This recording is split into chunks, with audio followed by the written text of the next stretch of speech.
మీ సోదరుడిగా చెప్తున్నాను. చాలామంది కృష్ణన్న ఇప్పుడు నరేంద్ర మోడీ గారి దగ్గర ఆయన బీజేపీ అంటారు. నా ఒంటి మీద 94లో నల్ల కండువే ఉన్నది, 2025లో నల్ల కండువే ఉన్నది, భవిష్యత్తులో కూడా నల్ల కండువే ఉంటుంది. నేను ఏ పార్టీలో చేరింది లేదు, ఏ పార్టీలో చేరేది లేదు. నా గొంతు నా పేద వర్గాలకు ఉపయోగపడితే చాలనుకునే మనిషిని నేను. నాకు ఏదైనా శక్తి ఉంటే ఆ శక్తి మన వాళ్ళకు అందిస్తే సరిపోతుంది అనుకునేవాడిని నేను. అంతవరకే తప్ప నేను ఏ పార్టీలో చేరింది లేదు, చేరేది కూడా లేదు. మీరే చెప్పండి. ఎస్సీ వర్గీకరణ చేస్తామంటే నేను చంద్రబాబు నాయుడుకి మద్దతు ఇచ్చాను. కేసీఆర్ ఎస్సీ తెలంగాణకు సై అంటే కాంగ్రెస్తో పొత్తు పెట్టుకోలేదా? తెలంగాణకు సై అంటే మళ్ళీ టీడీపీతో పొత్తు పెట్టుకోలేదా? ఒక కాజు మీద ముందుకెళ్తున్నప్పుడు ఎవరు ఆ కాజుకు సపోర్ట్ చేస్తే ఆ కాజుకు అండగా నిలబడేటోళ్ళు స్నేహం చేయడం అనేది సహజంగా జరిగేదే. అందులో చంద్రబాబు నాయుడు గారు వర్గీకరణ చేస్తా ఉంటే చంద్రబాబు నాయుడుకి అండగా ఉన్న మాట నిజమే. నేను చంద్రబాబు పార్టీలో చేరలే. రాజశేఖర్ గారు వర్గీకరణ చేస్తామంటే రాజశేఖర్ గారికి అండగా వాస్తవమే. రాజశేఖర్ గారితో ఏంది, నేను సోనియా గాంధీ దగ్గరికి వెళ్ళి వర్గీకరణ గురించి నేను మాట్లాడిన సందర్భాలు ఉన్నాయి. పోనీ ఒకే వేదిక మీద సోదరులు రాహుల్ గాంధీ గారు నేను ఒకే వేదిక మీద కలిసి మాట్లాడిన సందర్భాలు, మీటింగ్లో పెట్టుకున్న సందర్భాలు కూడా ఉన్నాయి. రాహుల్ గాంధీతో మాట్లాడిన సందర్భాలు ఉన్నాయి. ఈ దేశంలో ఉండబడే 90% పార్టీల ప్రధాన నాయకులతో అంతో నాకు సంబంధాలు ఉన్నాయి. అన్ని లేఖలు నేను రాయించా. అందరితో ఎస్సీ వర్గీకరణ మీద ఈ దేశంలో అందరి దగ్గరికి పోయి నేను మద్దతు కూడా కట్టే ప్రయత్నం చేశాను. ఎస్సీ వర్గీకరణను రాష్ట్రపతి ఆమోదించిండు అప్పుడు కేఆర్ నారాయణ్. ఎస్సీ వర్గీకరణను రాష్ట్రపతి ఆమోదించినప్పుడు కేఆర్ నారాయణ్. ఎస్సీ వర్గీకరణ కోసం ఇక్కడ జయప్రకాష్ నారాయణ పార్టీ పెట్టిన కొత్తలో నేను జయప్రకాష్ నారాయణ వర్గీకరణ సపోర్ట్ చేశాడు. ఎస్సీ వర్గీకరణ విషయంలో చిరంజీవి అప్పుడు పార్టీ పెట్టిన కొత్తలో చిరంజీవి సపోర్ట్ చేశాడు. తెలంగాణ ఉద్యమానికి సిపిఎం పార్టీ ఎంఐఎం మద్దతు లేదు, కానీ ఎంఐఎం మద్దతు అసదుద్దీన్ ఓవైసీ ఎస్సీ వర్గీకరణ సపోర్ట్ చేశాడు. తెలంగాణ ఉద్యమానికి బలమైన మద్దతుదారుడు అజిత్ సింగ్ గారు, అప్పుడు అజిత్ సింగ్ గారు కూడా వర్గీకరణకు సపోర్ట్ చేశాడు. ఓకే, తెలంగాణ ఉద్యమానికి అకాలీదళ్ మద్దతు ఉంది లేదు పక్కకు పెట్టేసేయండి, కానీ ఎంఆర్పిఎస్ ఉద్యమానికి అకాలీదళ్ పార్టీ కూడా అండగా నిలబడ్డది. మన అందరూ తెలుసు, మన గిరిజన నేత శిబు సోరెన్ జార్ఖండ్ ముఖ్య నేత శిబు సోరెన్ కూడా వర్గీకరణకు అనుకూలంగా లేఖ రాశాడు. శివసేన పార్టీతో ఎస్సీ వర్గీకరణకు అనుగుణంగా లేఖ రాశాడు. ఎస్సీ వర్గీకరణ మీద సిపిఎం పార్టీ ప్రధాన కార్యదర్శిగా ఉన్న రోజుల్లో ప్రకాష్ కారత్ లేఖ రాశాడు. ఎస్సీ వర్గీకరణ మీద సిపిఐ పార్టీ ప్రధాన కార్యదర్శి హోదాలో బర్ధన్ గారు లేఖ రాశారు. ఎస్సీ వర్గీకరణ మీద ఈ దేశంలో రాజకీయంగా కురవృద్ధుడైన శరద్ పవార్ ఎస్సీ వర్గీకరణకు అనుకూలంగా మీ పోరాటం న్యాయమని లేఖ రాశాడు. అప్పుడు బీజేపీ అధ్యక్షుడు గడ్కరీ గారు ఇప్పుడు కేంద్ర మంత్రిలో ఉన్నాడు, ఎస్సీ వర్గీకరణ జరగాలని లేఖ రాశాడు. ఈ లేఖలు రాయించే సమయానికి రోషే గారు ముఖ్యమంత్రి, ఆయన కూడా వర్గీకరణ లేఖ రాశాడు. ఈ లేఖ రాసే సమయానికి చంద్రబాబు నాయుడు ప్రతిపక్ష నాయకుడు, ఆయన లేఖ రాశాడు. ఈ వర్గీకరణ విషయంలో ముందుకు సాగుతున్న రోజుల్లో పిసిసి అధ్యక్షుడు మన సోదరుడు డి శ్రీనివాస్, ఆయన లేఖ రాశాడు. ఎస్సీ వర్గీకరణ విషయంలో టీఆర్ఎస్ అధినేతగా కేంద్ర మంత్రి హోదాలో ఉన్న సమయంలో కేసీఆర్ లేఖ రాశాడు. ఎస్సీ వర్గీకరణ విషయంలో మన బలహీన వర్గాల నేత శరద్ యాదవ్ లేఖ రాశాడు. మన బలహీన వర్గాల్లోనే మరింత గుర్తింపు గల నేత లాలూ ప్రసాద్ యాదవ్తో లేఖ రాయించాం. ఈ దేశ ప్రధానమంత్రిగా పనిచేసిన పెద్దలు దేవగౌడ గారు కూడా ఎస్సీ వర్గీకరణకు లేఖ రాశారు. పరిచయాలు సంబంధాలు ఉన్నాయి. ఆ పరిచయాలు సంబంధాలను ఆధారం చేసుకొని వ్యక్తిగతంగా నేనేం పదవులు తీసుకున్నది లేదు, ఇంకో తీసుకున్నది, కానీ జాతిని గెలిపించడం కోసం మాత్రం 30 ఏళ్ళుగా నా వంతు పాత్ర పోషించుకుంటూ వచ్చేసి ఎవరి దగ్గరికి పోయినా అవకాశాలు ఇస్తారు. వాళ్ళు ఇచ్చిన అవకాశాలు ఇచ్చినప్పుడు తీసుకున్నా కూడా అవకాశాలు ఉండవచ్చు, కానీ ఒక ఆశయం దెబ్బతింటుంది కదా. మనం వ్యక్తిగా మనం కొంత త్యాగం చేస్తే సమాజం కొంత మేలు జరుగుతుంది కదా అని చెప్పి ఈ పాత్ర పోషించుకుంటూ వచ్చాను. నేను ఏ పార్టీ అని ఎవరన్నా అంటే మీరు నమ్మద్దు. అసలే నా కండువ మారిన రోజు నేను ఏదన్నా పార్టీ చేరినట్టు. నా కండువ మారిన రోజు నేను పార్టీ చేరినట్టు, నా కండువ మారిన రోజు ఇంకేదన్నా కండువ వచ్చిన రోజు ఆ పార్టీలో నేను ఉన్నట్టు. బహుశా అది ఎవరు చూడలేరు ఇక, ఎందుకంటే అది నేను మారను కాబట్టి. నేను ఒక స్థిరంగా ఒక నిర్ణయం తీసుకున్నాను, నేను మారను కాబట్టి, నేను ఏ పార్టీలో చేరను కాబట్టి అది ఎవరు చూడలేరు. కానీ ఓకే, మన్మోహన్ సింగ్ గారి దగ్గర కూడా పోయాం కదా. మన్మోహన్ సింగ్ దగ్గరికి పోయిన తర్వాతనే వర్గీకరణ మీద కమిషన్ పడ్డది. ఆ కమిషన్ నిర్ణయం ఎలా ఉన్నా కూడా సరే, మొన్నటికి మొన్న గౌరవ ప్రధానమంత్రి నరేంద్ర మోడీ గారు వచ్చి వర్గీకరణ చేపిస్తాను ముందుకు వచ్చాడు. ఓ బీసీ నేత, ఈ దేశంలో నెహ్రూ కాలం నుంచి మొదలుకుంటే మన్మోహన్ సింగ్ కాలం వరకు ఒక బీసీ ప్రధానమంత్రి కాలేదు. కానీ గౌరవ నరేంద్ర మోడీ గారు అయ్యారు. ఆయన మీటింగ్కి వచ్చిండు, మీరు అందరూ చూశారు. వర్గీకరణ చేపిస్తే కృష్ణ, సుప్రీంకోర్టులో కొన్ని అడ్డంకులు ఉన్నాయి, ఆ అడ్డంకులు అధిగమించే దిశగా నా కేంద్రం పాత్ర పోషిస్తా అన్నాడు. అందుకు అనుగుణంగా న్యాయ వ్యవస్థను అప్రమత్తం చేసిండు. న్యాయ వ్యవస్థకు ఏం చెప్పాలో రికార్డు పరంగా అఫిడవిట్ ఇచ్చాడు. అంతిమంగా జాతికి ఇచ్చిన మాట నా బీసీ నేతే నిలబెట్టుకున్నాడు.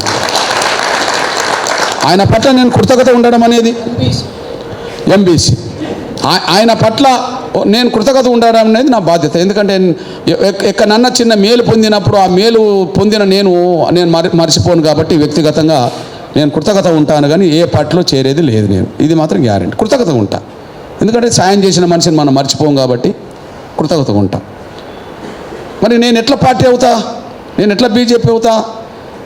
మరి చంద్రబాబు నాయుడు దగ్గరికి పోయాను, నేను రాజశేఖర్ దగ్గరికి పోయాను, నేను సోనియా గాంధీ దగ్గర పోయాను, నేను మన్మోహన్ సింగ్ దగ్గర పోయాను, నేను రాహుల్ గాంధీ దగ్గర పోయాను. ఈ పరంపరలో దేశం మొత్తం మీద అందరి దగ్గర పోయాను, ఈ పరంపరలో ప్రధానమంత్రి దగ్గర పోయాను. అందువల్ల ఫలాని పార్టీ అంటే మీరెవరు నమ్మాల్సిన అవసరం లేదు. నేను కృతజ్ఞత ఉంటే నరేంద్ర మోడీ గారు కృతజ్ఞత ఉంటా, కానీ ఏ పార్టీలో నేను చేరేది లేదనే విషయం కూడా మీ దృష్టికి నేను తీసుకొస్తున్నాను. ఇది క్లియర్ కట్. ఇక మూడో విషయం, నా సోదరులారా, చాలా బాధాకరమైన విషయం ఏంటంటే 30 ఏళ్ళ పోరాటం తర్వాత కూడా ఇంకా అడ్డుపడుతున్నారు. చాలా బాధ. ఈ దేశంలో ఇంతకుముందు 2 సందర్భాల్లో రిజర్వేషన్ మీద చర్చ జరిగింది. ఒకరి హక్కులను అడ్డుకునే వాళ్ళు, ఒకరి హక్కులు కావాలనేవాళ్ళు. అంబేద్కర్ కాలంలో స్వాతంత్రం రాకముందు దేశవ్యాప్తంగా చర్చ జరిగింది. కమ్యూనల్ అవార్డు సాధించినప్పుడు ఈ దేశంలో దళితులకు రిజర్వేషన్లు ఉండాలన్నా వద్దని చర్చ జరిగినప్పుడు ఉండద్దని చెప్పి అగ్రకులాలు, దళితులకు రిజర్వేషన్లు ఉండాలని చెప్పి దళితులు పోరాటం చేశారు. ఆ పోరాటంలో అంతిమంగా గాంధీ అంబేద్కర్ మధ్యలో ఒప్పందం జరిగింది. ఆ ఒప్పందం ఫలితమే ఇవాళ రిజర్వేషన్లు. అంటే అగ్రకులాలు కొంతకాలం అడ్డం పడ్డాయి. ఎంతకాలం అడ్డం పడ్డారు? ఒక 3-4 ఏళ్ళు అడ్డం పడ్డారు. 3-4 ఏళ్ళు అడ్డం పడ్డారు, మళ్ళీ సర్దుకున్నారు. ఇక పోనీ వాళ్ళు కూడా బాగుపడాలనుకున్నారు. ఆ రిజర్వేషన్ ఇక్కడ అమలు జరుగుతున్నాయి. 3-4 ఏళ్ళే ఘర్షణ. రిజర్వేషన్లు కావాలనే దళితులకు నాయకత్వం వహించింది అంబేద్కర్ అనుకుందాం. రిజర్వేషన్లు వద్దనే కాడ అగ్రకులాలకు నాయకత్వం వహించింది గాంధీ అనుకుందాం. వేరవాడ జైల్లో దీక్ష చేసిండు కాబట్టి. కానీ మళ్ళీ సర్దుబాటు జరిగింది. 4 ఏళ్లలోనే మళ్ళీ వాళ్ళు ఒప్పుకున్నారు, అమలు జరుగుతున్నాయి కాబట్టి రిజర్వేషన్లు. తర్వాత రెండోసారి భారతదేశం మొత్తం చర్చ జరిగింది మండల్ కమిషన్. అప్పుడు మండల్ కమిషన్ రిపోర్టు అమలు జరగాలని మన బలహీన వర్గాలు, దళితులు కలిసి, బీసీల కండగా దళితులు కలిసి మాకు రిజర్వేషన్లు అమలు జరుగుతున్నాయి, మా బీసీలు కూడా అమలు జరగాలని చెప్పి కలిసి మండల్ కమిషన్ అమలు కోసం దేశవ్యాప్తంగా పోవడం జరిగింది. కానీ మండల్ కమిషన్ రిపోర్ట్ అమలు జరగద్దు, బీసీలకు రిజర్వేషన్లు వద్దని చెప్పి అగ్రకులాలు ఉద్యమం చేసినాయి. అంతిమంగా అది కూడా సర్దుకున్నది. మండల్ కమిషన్ రిపోర్ట్ అమలు జరిగింది. బీసీలకు రిజర్వేషన్లు వాళ్ళు అమలు జరుగుతున్నాయి 27% దేశంలో. అంతే కదా. అంటే రిజర్వేషన్లు అడ్డుకునే వాళ్ళు 2 సార్లు ప్రవర్తన చేసిండ్రు. దళితులకు అగ్రకులాలు అడ్డం పడ్డారు, కానీ 4 ఏళ్ళలో సర్దుకున్నారు. బీసీలకు 2 ఏళ్లలో సర్దుకొని ఒప్పుకున్నారు. కానీ ఉన్నది పంచుకుందామంటే మాలలు 30 ఏళ్ళు ఎంబడి పడతాను పోయాని అమ్మ, ఇది ఎక్కడ కథ నాకు అర్థమవుతలేదు. ఉన్నది పంచుకుందామంటే ఆ మహనీయులు సాధించిన రిజర్వేషన్ల ఫలాలు అందరం పంచుకొని అందరం బాగుపడతామంటే మేము పంచుకొని ఏమంటారు? 30 ఏళ్ళు బ్రదర్, ఎంత అన్యాయం. అంటే అగ్రకులాలన్నా దళితులకు రిజర్వేషన్లు ఇవ్వడానికి ఒప్పుకున్నట్టే కదా. ఒక 3-4 ఏళ్ళు ఘర్షణ పడి అగ్రకులాలన్నా మన బీసీలకు రిజర్వేషన్లు ఇవ్వడానికి ఒప్పుకున్నట్టే కదా మండల కమిషన్ రిపోర్ట్ అమలు జరగడం అంటే. 30 ఏళ్ళు బ్రదర్, 30 ఏళ్ళ బట్టి అడ్డుకుంటూ వస్తున్నారు. 94లో సాధిస్తే 94లో ఉద్యమం మొదలు పెడితే 97లో వర్గీకరణ జరిగింది. దాన్ని 97లో అడ్డుకున్నారు. చివరికి రాష్ట్రపతి ఆమోదంతో మళ్ళా సాధిస్తే కేఆర్ నారాయణ్ దాన్ని మళ్ళీ అడ్డుకున్నారు 2004లో. తిరిగి నిలబెట్టడం కోసం మళ్ళీ 20 ఏళ్ళు మళ్ళీ పోవడం చేయాల్సి వచ్చింది. 94, 2004 10 ఏళ్ళు, 2004 నుంచి 2024 మళ్ళీ 20 ఏళ్ళు, 20 ఏళ్ళ పాటు మళ్ళా పోరాటం చేసి ఉద్యమాన్ని నిలబెట్టుకుంటూ కష్టాలు పడి అందరి దగ్గరికి వెళ్ళి అందరి మద్దతుతో మళ్ళా సాధిస్తే దీన్ని అమలు జరగనీయమని చెప్పి మళ్ళీ అడ్డం పడతాను. మీరు చూస్తూనే ఉన్నారు. ఎంత దుర్మార్గం! ఎందుకు పోరాటం చేయాలి ఇంతకాలం? అగ్రకులాలే ఒప్పుకునే కదా మన బీసీలకు రిజర్వేషన్లు అమలు జరగడానికి. 3-4 ఏళ్ళ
ఉన్నారు.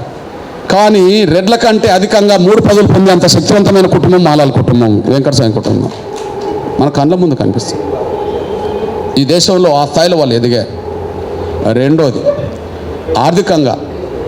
ఆర్థికంగా నాకు తెలిసి ఈ తెలంగాణ గడ్డ మీద ఏ కులస్తులైన ప్రపంచవ్యాప్తంగా వ్యాపారాలు ఉన్నాయో లేవో కానీ వెంకటస్వామి కుటుంబమైన వివేక్ కుటుంబానికి మాత్రం ప్రపంచవ్యాప్తంగా వ్యాపారాలు ఉన్నాయి. లక్షల కోట్ల రూపాయల సంపాదన పరులు ఇప్పుడు వాళ్ళు. 1,00,000 కోట్లకు పైగా ఉండబడే వ్యాపారాలు చేస్తున్న వాళ్ళకు తెలంగాణలో వ్యాపారాలు ఉన్నాయి, భూములు ఉన్నాయి. వాళ్ళకు ఆంధ్రప్రదేశ్లో వ్యాపారాలు ఉన్నాయి, భూములు ఉన్నాయి. వాళ్ళకి దక్షిణాదిలో వ్యాపారాలు ఉన్నాయి, భూములు ఉన్నాయి. దేశంలో వ్యాపారాలు ఉన్నాయి, భూములు ఉన్నాయి. అంతర్జాతీయ స్థాయిలో ఇతర దేశాల్లో కూడా వ్యాపార సంస్థలు వాళ్ళకు ఉన్నాయి. దేశవ్యాప్తంగా ఒక దళిత కుటుంబం బాగా ఉన్నత స్థాయికి ఎదిగిందంటే వెంకటస్వామి కుటుంబం. ఇప్పుడు వాళ్ళు రోడ్డు మీద అడ్డం పడతాను. మూడోది, ఈ దేశంలో మీడియా అంటేనే, ప్రధాన మీడియా అంటేనే అగ్రకులాల చేతులు ఉంటుంది. ఈ దేశంలో ప్రధాన మీడియా అంటేనే అగ్రకులాల చేతులు ఉంటుంది. కానీ దేశంలో ఒక దళితుడి చేతిలో 2 మీడియాలు ఉన్నది ఇక్కడనే, మళ్ళా ప్రింట్ అండ్ ఎలక్ట్రానిక్.